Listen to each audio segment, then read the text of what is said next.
আমার মাছ দেন, আমার মাছ ফেরত দেন, আমার মাছ আমি নিয়ে যেতে দেবো না। এই কি বললি? আহ আহ আমি তাকে জোরে একটা ধাক্কা দিতেই সে মাটিতে পড়ে যায় আর পাথরে লেগে তার মাথা ফেটে যায়। উহ, মাছ নিয়ে যেতে দেবে না।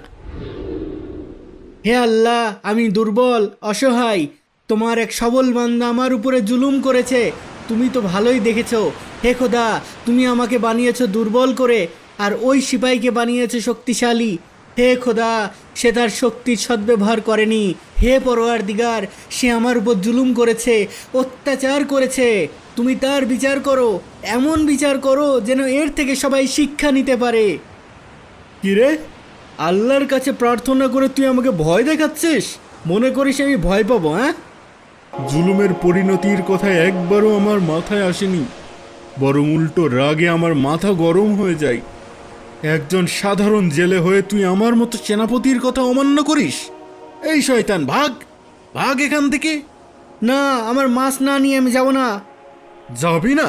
দাঁড়া। এই বলেই আমি তাকে আবার একটা জোরে ধাক্কা দিই। সে ধাক্কা খেয়ে একটা পাথরের উপরে পড়ে অজ্ঞান হয়ে যায়।